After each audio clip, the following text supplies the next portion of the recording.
શ્રાવણ માસના પહેલા શુક્રવારે આ વ્રતનો પ્રારંભ કરવો. વ્રત કરનારે સવારે વહેલા ઉઠી સ્નાન કરી 5 દિવેટનો દીવો કરવો અને ભક્તિભાવે વંદના કરવા, પીળા વસ્ત્ર પહેરવાની, પાટલા ઉપર દીવો મૂકી પુષ્પ ચોખા કંકુથી જીવંતિકાનું પૂજન કરવું અને વાર્તા સાંભળ્યું. ઘણા વર્ષો પહેલાની વાત છે. વીરપુર નામે એક નગરમાં સુશીલ કુમાર નામે એક રાજા રાજ્ય કરતો હતો. તેને સુલક્ષણા નામની એક પત્ની હતી. પતિ પત્ની ધાર્મિક વૃત્તિના હતા. ધર્મ ધ્યાન કરવામાં તેઓ આખો દિવસ પસાર કરતા હતા. પરંતુ પેલી કહેવત છે ને કે ધર્મીને ઘેરે દાડ જ પડે છે. ન્યાય બંને ભૌતિક રીતે ખૂબ જ સુખી હતા, પરંતુ અંતરથી તેઓ દુઃખી હતા, કારણ કે લગ્ન કરીએ ઘણો સમય વીતી ગયો હોવા છતાં તેમના ઘેર હજુ સુધી પારણું બંધાયું ન હતું.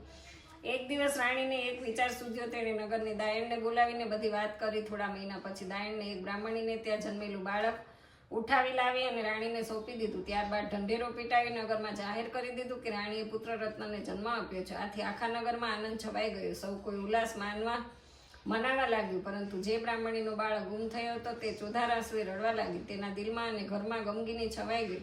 પરંતુ તે બ્રાહ્મણી માં જીવંતિકાનું વ્રત કરતી હતી. આથી સ્વપ્નમાં આવીને માએ તેને આશ્વાસન આપતા કહ્યું, તું જરાય ચિંતા ના કરીશ. તારું બાળક જ્યાં હશે ત્યાં સલામત હશે. હું તેનું સદાય રક્ષણ કરીશ. આ વાતને ઘણા વર્ષો વીતી ગયા. પેલું બાળક મોટું થઈ ગયું.